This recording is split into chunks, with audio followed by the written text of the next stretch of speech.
You're listening to Biz-Souls, the business podcast with an edge, hosted by me, Rona Lewis, and Jeffrey Hansler. Tune in for perspectives and discoveries about the changing world of business. It's time to connect to the heart, soul, and humor of how business gets done. Hello, everyone, and welcome to another delicious episode of Biz-Souls. I'm Rona Lewis. I'm Jeffrey Hansler. And, I'm not far enough over. And we get to the heart and soul. Okay, are you done? Yes, okay. We get to the heart and soul of business and the people that make it happen. And we have a really nifty person making it happen this week. This is a woman that I met at the Natural Products Expo in March, which, you know, I talk about all the time because I have enough samples of stuff to last me until like October. We're here with Lee Korn, and Lee works for Bona Furtuna, and I'm going to read your bio that you sent me. Hopefully I can do it without my glasses. With over 15 years in the food and beverage industry and 2 degrees, not just one, but 2, from the Culinary Institute of America, Lee shares her knowledge, experience, and love of food through Bona Furtuna, a producer and importer dedicated to sourcing and promoting the highest quality organic and heirloom ingredients through Italy. Tradition, quality, passion, and harmony are what define Bona Furtuna, much like Lee's own life. And I'm just going to do this real fast. She was always drawn to the food world, watching Julia Child, Lydia Bastianich, Jeff Smith. I remember Jeff Smith, the frugal gourmet, and she only colored the food when she was given coloring books. She catered. You made wedding cakes, and you went to culinary school. You were a private chef, a food and beverage manager for various four-season hotels and resorts. Aren't we swanky? Owned and operated a cookie company, and is now thrilled to be part of Bona Furtuna. Am I pronouncing it? Furtuna. Yes, Bona Furtuna. She shares her passion for Sicilian tradition and heritage by introducing the specialty products to lovers of Italian fare. And when you're not slinging olive oil and other Italian goodies, you like snowboarding, whitewater rafting, roller derby, and we're going to ask you about that, exploring farmers market, and of course, hosting parties, dinner parties for friends. So you're never going to leave this girl's house hungry. Welcome. Exactly. And so you do client relations for Bona Furtuna. Correct. I kind of actually just made up my own title because at some time I was just doing kind of a little bit of everything. But mostly I have wholesale accounts I sell to, whether it's something, mom and pop butcher shop down the street, or if it's something as big as Whole Foods or Bloomingdale's, or, so it ranges. Yeah. And so I always get to ask the first question, except when Rona interrupts. So, except on this one, because I want to show her food, but I'll do it after. And I know. She's very excited about the food. Because it was so good. Except in this case, I think we already know the answer. I mean, did you always want to be involved with food when you grew up? Always. Yes. You just I don't knew. think I ever thought of anything else. My parents thought that I would maybe go into fashion, but who knows why? I think they were just like, you don't need to go to culinary school. Like, it's just food. The typical question parents ask, is it a hobby or is it a career? Mm-hmm. And for me, it's a lifestyle. It's all encompassing. And I dream about food.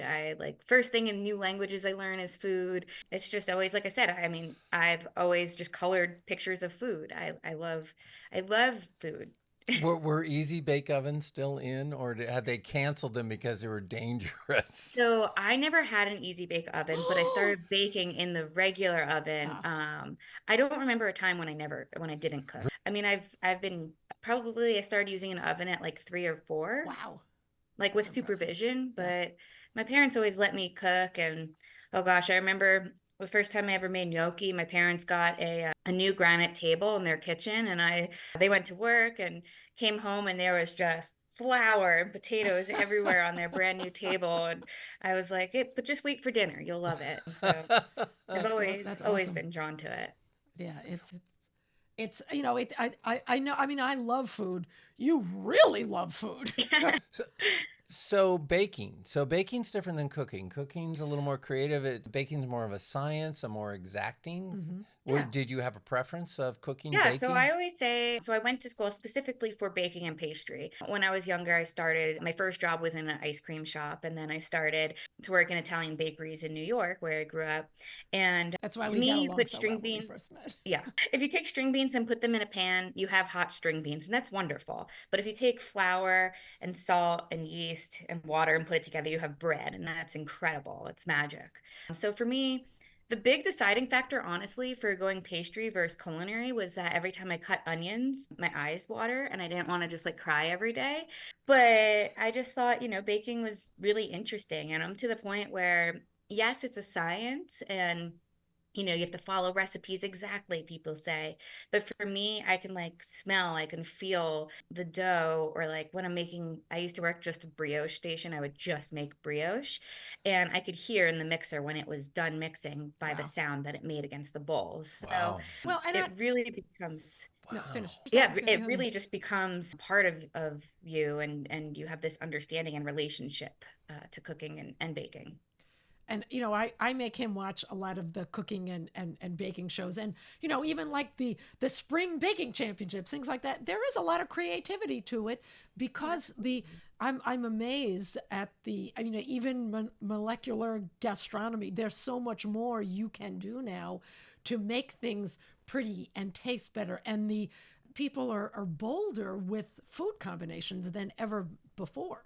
Exactly, exactly. And it's fun. It's fun to find contrasting flavors or complementing, it's just like any other art. Like Yeah. with painting, you use contrasting colors. Here you want either complementing flavors or complementing colors, or, I mean, well, still when you're plating colors or contrast, and you want a little bit of crunchy, a little bit of sweet, a little umami, a little sour, kind of balance everything. Yeah. So my uncle, my dad's brother, both born in Switzerland. He wanted to go the trade route. Didn't wasn't going to university, and he was a baker for 2 days. Getting up at 3 in the morning, or 4 in the morning, and going into work was not his cup of tea. So, did you do those early hours? Oh yeah. Oh yeah. I mean, in high school, I used to go in on the weekends, like 4 o'clock in the morning. And then during the week, I would go in after school. But when I was in college, I actually had three jobs, and one of them was working midnight to 6 a.m. in a bake shop. And then I would have class either at 7 or 8 a.m. And when you go to culinary school, you have class for like eight Right. to 10 hours a day. So yeah, and then I would sleep for like an average of 2 hours. And I lived on a lot of caffeine. Yeah, I Yeah, bet. no kidding. Wow. No Yeah. kidding. So how did a nice girl from New York get to Wyoming? Because An that's airplane. that's yeah, that's where you're based. Yeah. Yeah, so I actually lived in Texas before I lived in Wyoming, just for 2 years. And I moved to Texas because of Four Seasons Hotels. They hired me Mm. as food and beverage manager in training. And And how then old were you? How old were you? when I was hired, I was 20. Oh And when I boy. started, I was 21. Wow. Wow. And I was first in charge of the managing the pool bar, and then I moved to, well, I actually did stewarding, which is all dishwashing and learning about that. I could take apart a 30-foot dish machine, and I have no problem getting my hands You go, dirty or girl. clean in a dish pit. Rosie the And then Riveter. I ran room service for a while, and eventually the restaurant and the bar. So I would stay up until like 4 o'clock in the morning, sometimes have to be in at 6 a.m. for brunch. So I kind of, again, lived on a lot of caffeine, but it's also the adrenaline when you're in the restaurant industry, and you turn on for service and you're ready to go. And I always look at being in the restaurant industry kind of like the restaurant is my home, and the patrons, I guess you would call them, are guests. And I'm always at the end of the night thanking them for coming and for having a great time, and as if it's my house. But I wanted to go to the Maldives with Four Seasons, and they said, well, we can't get you a visa, but you can go to Jackson. And I said, where is that? And they said, Wyoming.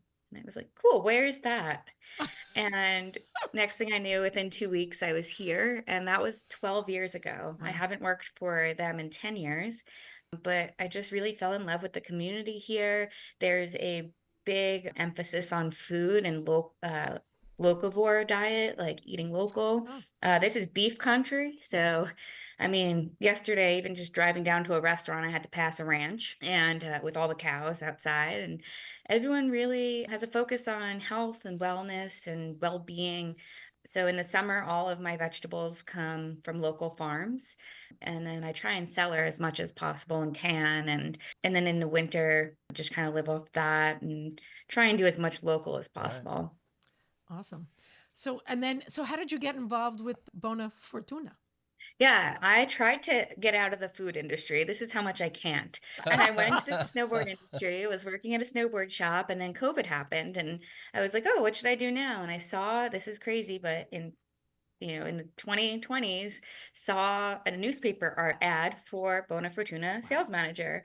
And we're a little old school here in Wyoming, so the newspaper is still valid. Mm. And I just happened to contact them and was like, I love food. You guys do food. Like, how can we work together? And I honestly had no intention of going back into the food industry. Hmm. I think I just really wanted to take the interview to talk to someone about food. And halfway through the interview, I realized I'm sucked in. Like, it's Italian, it's food, it's sustainable. Bona Fortuna is 1% for the Planet member, as well as we are climate neutral certified and certified climate neutral, and there's B Corp certified. So it kind of goes with all of my values that I, go with for life. And just in the last 4 years of being with them, it's really just solidified that I made the right choice of getting back into not just the food industry, but into a company that really promotes sustainability and doing a little bit better for the world. So they didn't hire you for sales manager then. You just saw the ad for it, and then you created the job, or they created No, the job? it was they said regional sales manager. Okay. The region was the United States, so that's kind of hilarious. But Well, it's a region, I guess. yeah, we only sell in the United States, so Oh, that was kind of funny. But yeah, they were looking for a sales manager. I had no sales experience except for having my own company, but just they loved that I think I was the fourth employee to be hired. And they just loved that I was able to talk and that I had passion and loved food. And, I guess I could sell ice to an Eskimo, they said. And I was like, I don't consider my job sales. I really Right. consider it sharing beautiful food, and people just happen to buy it. Right. I mean, there just happens to be a transaction, but I just look at it as sharing beautiful products and well, and stories. speaking of beautiful product, I would like to share the Not beautiful. yet. Not yet. I got one more thing. All right, One more fine. thing. So I was just in God, he's Chicago. messing up my fun. I Go was ahead. just in Chicago, and one of the guys in the class goes, "Hey, we're going dinner, and I'm taking you." And he took me to Italy, and I walk in, and everything is from Italy. And then he goes, "Okay, we're having dinner here," and the food was fabulous, absolutely amazing. And the guy came out, and we were bugging the waiter a little bit. They weren't busy, and saying, "Oh, so what olive oil they use?" And they use a specific olive oil. They use the spices from it. Everything was there, and your stuff was there. Yes, this Our stuff is not in it Italy yet. isn't.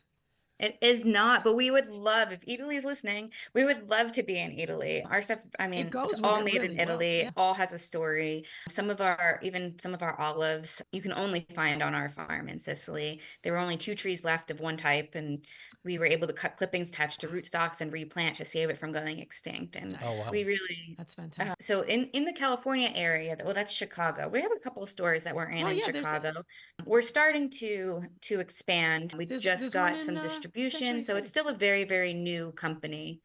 But we hope to be in Italy. That's one of our goals, to be in Italy You know one what? day. I hope we'll help you. I'm going to hook you up with our friend Nick Mortone, who's in the food industry. Who Oh knows yeah. a lot of people. Perfect. Nikki, Nikki, I'm going to call you. I'm going to hook you up. Yeah, he knows everybody. He's the sweetest guy. He was mentoring my nephew who has a wing restaurant in New Jersey and stuff like that. So yeah, And I'll introduce you to him too. And I'll have to send you Sell Little Red Hen Sell. It's a little sales book that'll help you. That he And wrote, yeah. Little Red Hen was baking bread, so it really applies. It's so funny. You just said Little Red Hen, and that was my favorite book as a child because of the bread. And I haven't thought of that in years. Yeah, I'll Yeah, send you a copy. he's got a great little book. Okay, now I'm Now going you can to talk share. about food. Yeah, Lee generously sent us a care package. So I'm going to read the list first, and then I will show you some of it. You sent us some olive oil, which is gorgeous, extra virgin olive oil. I don't know if you can see that. Yes, There we that go. one is the Biancoila Centenara, it was on the brink of extinction. Which is, so would you use this as a cooking oil or as a like oil and vinegar? And Yeah, so currently we only do extra virgin cold extracted olive oil. So it's great for finishing. Personally, that's the word I I'm thinking cook of. with Thank it you, because finishing. I'm drowning in it and I like don't know what else to do with it. I drench my hair in it and my skin and everything. Wow. But yeah, it's for finishing, and each one of them, depending on the olive varietal, has kind of a different flavor. So I really like that particular olive oil to be finishing like cooked foods, stews and sauces and things, just because it has that like little floral flavor to it. Okay. Then we have Sicilian sea salt with lemon. Look how pretty that is. I'm trying to get it to, it's not, that's not working. Anyway, it's lovely. And then we have herbs, same sort of, oh, sorry, I made a noise. So we have that. Pinzimonio. So that's a cool blend. It's a type of mint mixed with salt, pepper, and chili, a little garlic. But Pinzimonio, traditionally in southern Italy, you mix it with olive oil, lay it on fish, or dip vegetables in it, and every family has kind of their own little blend. All right, I'm gonna do that. And then this is the empty box because we ate it the other day. The ancient grain pasta. That was I was saying before we started the podcast how it's hearty. It's almost like you can't get it out of the al dente. Well, it's like, go ahead. It's a difference. It was filling.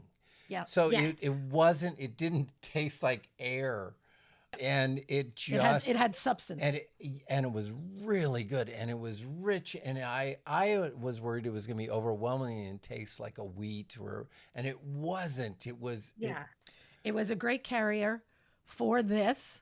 Which is no other way. There you go. There you go. Wait. This way. There you go. And all of our watercolors that you see on the packaging are actually hand done, and we have them hanging up, and they're beautiful. And then we digitize them and put them on the label. So it's really an artistic. Well, and the sauce was great too. When I first saw it, it wasn't red. It was more of a lighter red. It was a little. Well, it depends on the tomatoes, right? And then as soon as we cooked it up, and it was I call it I have a theory called the shiny red apple syndrome, which everyone thinks an apple should be bright red and shiny. But if you think of like some of like the cool apple varietals, or in this case, heirloom tomatoes. I mean, sometimes they're green, sometimes they're kind of purpley almost, sometimes they're orange and yellow. So, as a child, you color tomato red, but there's so many different colors. There are indeed. And then we have the wild fennel and almond pesto, which we haven't opened yet. Oh, that's a favorite. That's hard to see. I can't work the. There we go. Jimmy it's just I can't work that one. Help me. See. Wait, no, it is. It's tougher. There we go. Oh, there it is. There we go.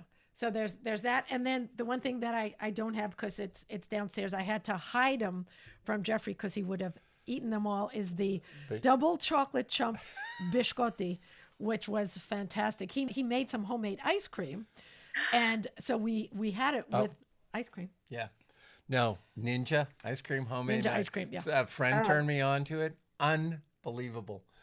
Pretty good. Ninja Shark doing a great job. Also switched out. Got the Ninja. Okay, we're not talking about Ninja because we're talking about right. I'm just telling you the Ninja ice cream with the biscotti. Yeah. So yeah, I'm hoarding. I may leave him the pesto, and then I'm taking the chocolate chunk. Yeah. There's always more where that came from. And the oil and everything else. Yeah, so. I'm definitely taking back the oil because I make a lot more different things. He can cook, but I just do a lot more cooking, different things than you do. And everything was amazing. And I'm the type. Lee, we don't know each other well. We know each other's personality enough that if I don't like it, I'm just going to say, okay, you work for that. Nice job. This is fantastic. And I recommend everyone look for it, request it at any store. It's fantastic. Well, and both of us have cooked. Yeah. So you worked in a I was restaurant. a chef in college. So we don't salt or spice things right away. And had the sauce, added Really nothing to it. I did the spaghetti or the noodles in salt water. So I did put salt in the water versus oil. Yeah. And it was Always. just Yeah. You don't fabulous. need It oil. was absolutely fabulous. Didn't put anything else on other than the parm Right. at the end. And, It yeah. was I mean, when just- you have simple ingredients and start with good ingredients, you Right. don't really need to do much to No. them. No, Because really you can don't. actually taste the food. You Right. don't have to oversalt. You know, that's one of my pet peeves is when I bet this is yours too. When people salt their food before they taste it, I It just drives want me to shoot them. insane. Yeah. Yeah. Yeah. Because it's one thing to season. It's another thing to cover the flavor. It's I don't wild get it. to me. Yeah. That and hot sauce. I get that people really like things spicy, but just taste it first and see Right. maybe that hot sauce, maybe that particular hot sauce isn't the right hot sauce for this. Right. I made habanero chili, and it had a great because of the sweetness. It was great. Anyway, sidetrack. Going back to the business side now. Do they have an office here? Yeah, so our headquarters are in Jackson, Wyoming. We have about 10 employees right now. About 5 of us live in Jackson. So that's kind of we're all here. Then we have one girl who actually lives in Maine. She's my counterpart on the East Coast for sales. And then we have our warehouse in Raleigh, North Carolina, with a couple people Oh. there. So we do all of our own importing and shipping and everything. But So- yeah, most people are here. It's great because I walk to work every day. It's 2 blocks from where I am right now. I don't have to go to the office, so that's also great. A lot of Right. times in the winter, thank God for Bluetooth because I'll just take my sales calls from my snowboard. Right. Yeah. we That's awesome. That's fantastic. were So- just talking about careers and There you how work has changed. Yeah. People are like, are you in a tunnel? It's hard to hear. I'm like, I'm very much not in a tunnel. I am Matter of very fact, much in the open. it's a wind on the chairlift. There you go. So, do you sell? Is it just retail? Do you sell to? Is it B2B, B2C? Both. So Both.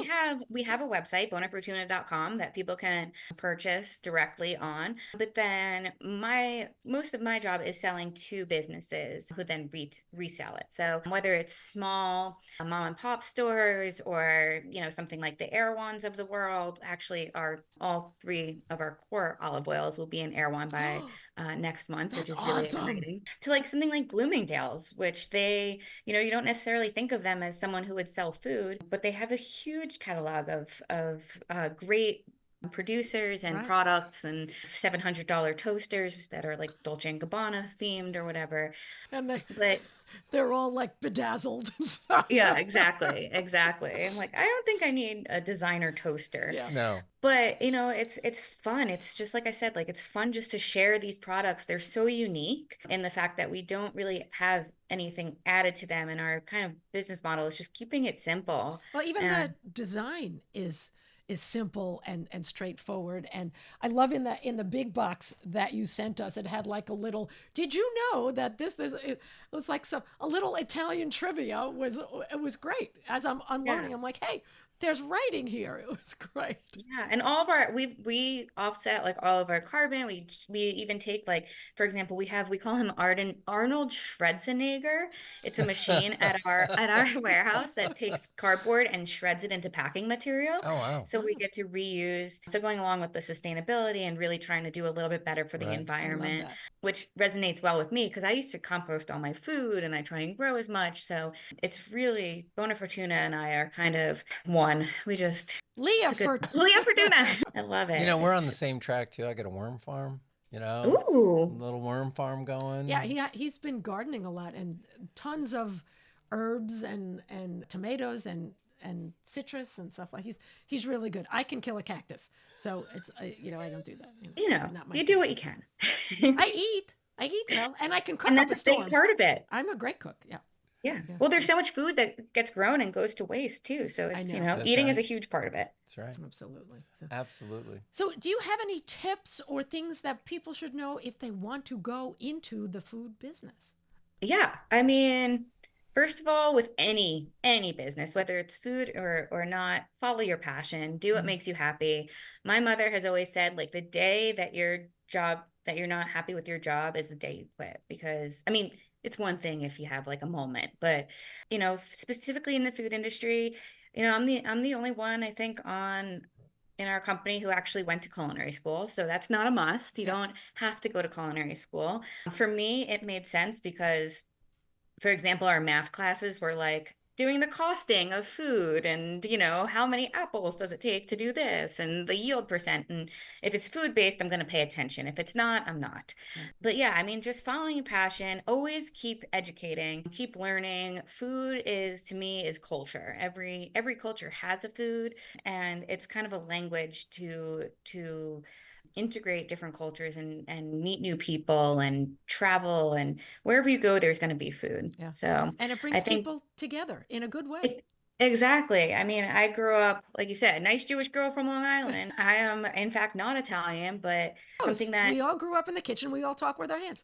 exactly. It's all food related. And I remember I was actually on a podcast once talking about chicken soup and how it's like the Jewish penicillin. And someone's like, well, my nonna used to make chicken soup with the pastina in it. And I was like, see, we're two of the same. But I think just following your passion and continuing learning, education is huge. And just knowing, there's so many resources out there besides just recipes. The food world isn't just about cooking. It's really, like you said, gardening and composting and producing, and even the art of presenting the food and everything. Awesome. That's excellent. This has been so much fun, Lee. I'm so appreciative of your generosity sending us this. We absolutely loved it. And I loved meeting you. And I knew we had a connection within like seconds. Instantly. It was so funny. Well, thank you so much for having me on. It's been so fun. I could talk for hours about We will have you on food. again. We'll have you on again. Yeah, as you, it's like when you start coming out to LA, we'll have you on in person, and we'll I love talk that. about your I would be honored. experiences, traveling and just business wise, how you go about the sales, and because Jeffrey's a sales specialist also, and we can talk about that. Yeah, that'd be fun. All right. That would be. That'd be fun. And plus we got to go out and eat together. Yes, we definitely do. Actually, we should just stay in and eat together. Right. Yeah, that sounds And good. eat- That sounds eat even Bona better. Furtuna. Yeah. All right. All right, you've been wonderful, and congratulations for Thank following your passion and everything. Thank you so much. Thank you. It means a lot. You're awesome. All right. I'm Rona Lewis, I'm Jeffrey Hansler. and this has been a delicious episode of Biz-Souls. We'll see you next time. Thank you. And scene. You've been listening to the Biz-Souls podcast with your hosts Rona Lewis and Jeffrey Hansler. Did you have fun? Subscribe, rate, and leave a review. It's very much appreciated. Talk to you next week.